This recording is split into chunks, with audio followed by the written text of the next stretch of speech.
Scarlett Doyle returned to London with a storm behind her. Miles Carmichael watched his empire tighten like a noose. And Tommy Gray vanished into the shadows with the truth that could burn it all down. In a city where power is bought, betrayed, and buried, three legends collide in a deadly game of secrets, silence, and survival. This isn't just a crime story, it's the fall and rise of London's darkest royalty. Ronnie Butcher Doyle had ruled the East End for nearly 4 decades. His empire wasn't built on charm or clever words, it was carved from the bones of men who dared to defy him. They called him Butcher not just because he ran a chain of meat shops as a front, but because he had once used a cleaver to end a rival gang's uprising in a Hackney basement. The story became legend. His grip on the city was firm, and his methods were feared and respected. The police knew who he was, but fear kept their investigations slow and incomplete. Politicians looked the other way. But times were changing, and Ronnie didn't change with them. By the late 2010s, London's underworld had evolved. Old-school muscle had been replaced by encrypted phones, offshore banking, and gangs that recruited over social media. Younger bosses didn't dress like old mobsters. They wore hoodies, drove silent Teslas, and ran cryptocurrency scams from luxury flats. Ronnie's empire, once a monolith, started to crack. One by one, his trusted lieutenants either retired, vanished, or flipped. He still walked through his butcher shops and pubs with pride, but fewer people stood when he entered. Fewer heads bowed. Behind closed doors they whispered, "He's losing it." Then came the fire. The warehouse in Whitechapel, once used to store smuggled cigarettes and counterfeit handbags, burned to the ground. The authorities found nothing but ashes and a melted camera casing.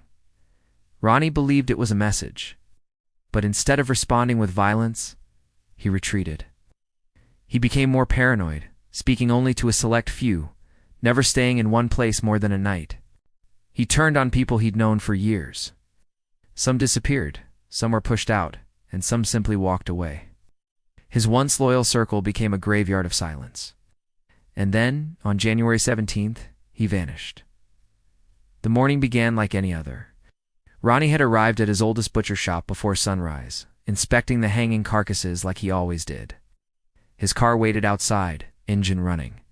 His driver, a man named Denny, stepped out for a cigarette. 10 minutes later, Ronnie was gone. Inside, the floor was clean, untouched except for one detail. A butcher's hook lay on the ground, snapped in half, with a fresh smear of blood nearby. No struggle, no broken glass, no CCTV footage, no sign of a break-in. Ronnie Doyle, one of the most feared crime lords in British history, had vanished as if the city had swallowed him whole. Speculation erupted. Some said he was killed by a rival crew. Others believed he'd gone mad and walked into the Thames. A few whispered that he'd staged it himself, tired of looking over his shoulder. But nobody could confirm anything. His businesses were left to rot. His enemies began circling like vultures. And in the vacuum he left behind, a new war brewed, one that would not be fought with fists and blades, but with secrets, betrayals, and shadows too dark for daylight.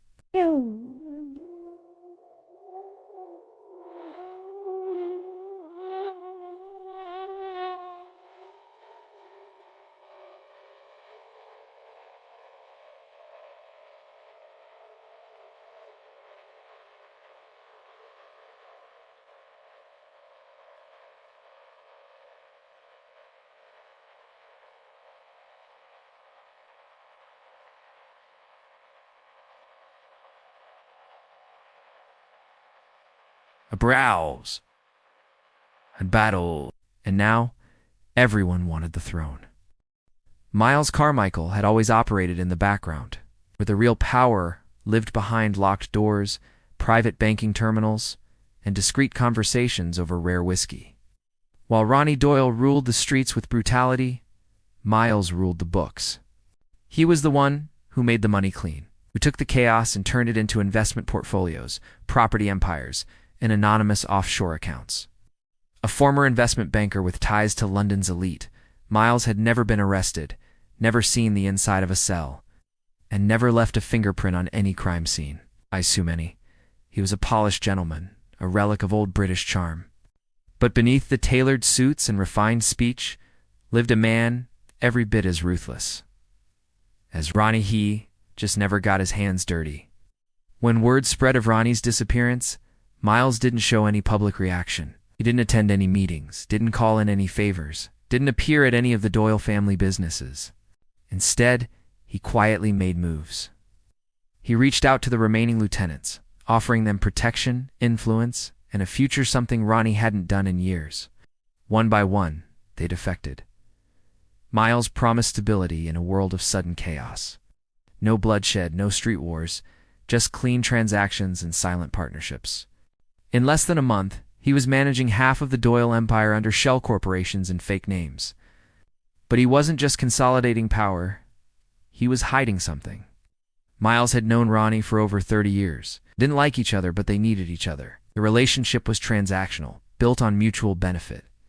Yet, in the weeks before Ronnie vanished, their relationship had changed. There had been tension, meetings cut short, rumors of a secret falling out. Miles had denied them all. But behind closed doors, he had begun covering tracks, acing phone records, closing bank accounts, and removing names from sensitive documents. It wasn't grief, it was preparation. As Miles built his new empire from the fragments of Ronnie's old one, a new name began to circulate through whispers and encrypted messages: Scarlett Doyle. Many believed she had died in Spain years ago. She had disappeared after a public feud with Ronnie and never returned for funerals, weddings, or even her mother's burial. But now, intelligence from Europe suggested she was back in London, and not quietly. She was meeting with former associates, calling in favors that hadn't been repaid in decades, and acquiring properties tied to her father's past. Unlike Ronnie, she didn't rely on loyalty, she relied on fear and secrets. Miles, while outwardly calm, was deeply unsettled. Scarlett had once been the only person who ever challenged him intellectually, the only one who knew where some of the oldest financial bodies were buried. Her return threatened everything. She wasn't after revenge, she was after control. And she didn't need permission. London's underworld was beginning to fracture. Ronnie's absence had opened a door, but Scarlett's presence was a storm sweeping through it. And Miles, the man who thought he'd written the rulebook, was suddenly facing a player who wasn't interested in playing by anyone's rules. Tommy Gray had always lived in the gray space, as between right and wrong, law and crime, loyalty and survival.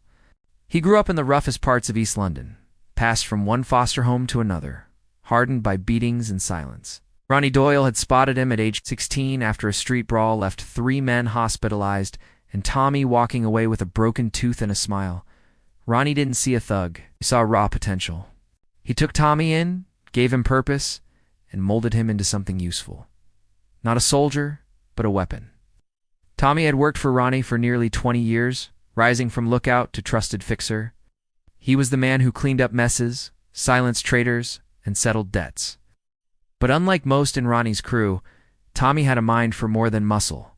He read books on strategy, studied human behavior, and memorized police procedure. While others used brute force, Tommy used precision. He never liked the spotlight.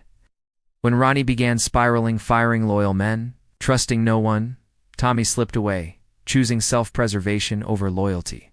He disappeared into the outskirts, running small scams and avoiding the politics of London's shifting crime landscape. Then one night a brown package arrived at the door of his temporary flat in Croydon. No return address. Inside was a cassette tape, old and scratched, with a single label: "Trust no one." The voice on the tape was unmistakably Ronnie's. The recording was crackly, but clear enough to recognize paranoia. Ronnie spoke of betrayal, of someone within the inner circle feeding information to the police and manipulating the business from behind the scenes. He didn't say a name, but he said the traitor had sat across from him for decades, and smiled. Tommy knew instantly who he meant: Miles Carmichael. The tape changed everything.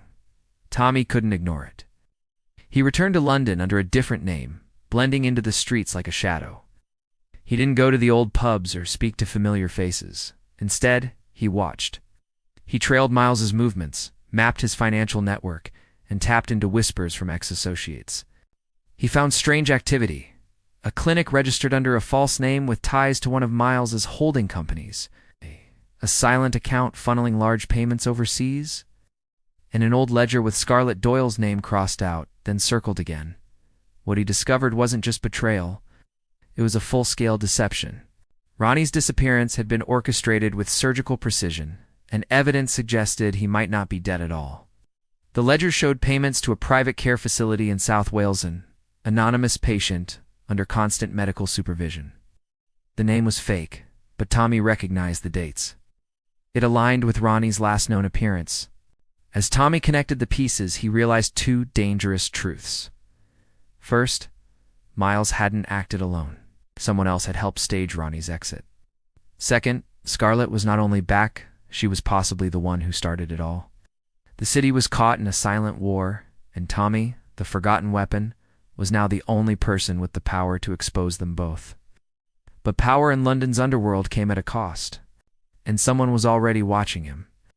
The city shifted as silent tension wrapped itself around London's spine. As Carmichael, now at the peak of his constructed empire, walked through polished offices and upscale dining rooms like a man untouchable. To the public, he was a legitimate businessman. To the underworld, he was a new kind of king, one who traded fear for leverage and violence for silence. But his kingdom was built on shaky ground, and the cracks were spreading faster than he realized. Scarlett Doyle moved quietly through the maze of her father's old dominion. Where Ronnie ruled with visible iron, she preferred hidden knives. Her return had not made headlines, but her actions rippled beneath the surface.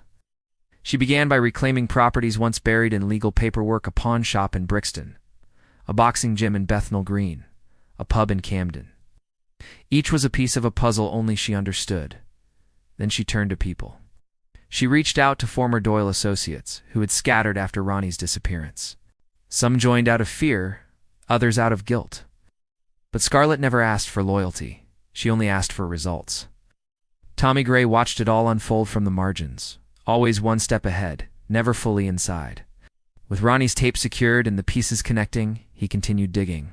He located the clinic in South Wales and confirmed what he already suspected: Ronnie Doyle was alive, but barely functioning. Dementia had taken most of his memory, and sedation kept him quiet. The entire setup was paid for by a trust fund that traced back to a Miles-owned account, but it was Scarlett who had signed the admission forms. Ronnie hadn't vanished. He'd been hidden. Scarlett had made her move not out of revenge, but necessity. Ronnie was no longer fit to rule, and keeping him in the public eye would have torn the empire apart. But now her choice had unintended consequences. Miles saw her as a threat he couldn't control. And Tommy, the wild card, was operating independently, holding a truth powerful enough to destroy them both. The pressure burst at Marble Arch on a Monday afternoon. Scarlett had scheduled a discreet meeting with a former Doyle associate in a small art gallery above a bookstore. It was meant to be quiet. Instead, it turned into chaos. A sniper round shattered the gallery's window, striking her bodyguard square in the chest. Scarlett was pulled to the ground and rushed out through a side entrance before the second shot hit the back wall. The attack sent a message. Miles had abandoned subtlety. There would be no negotiations, no balance of power. This was war. Over the next 72 hours, London changed.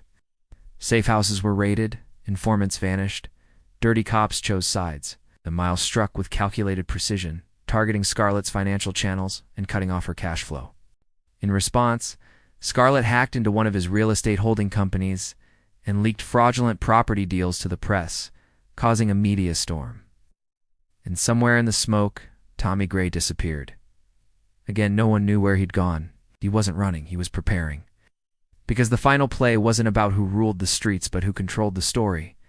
The final move came not with gunfire, but with a flash drive. A plain, unmarked envelope was delivered to 3 locations at once.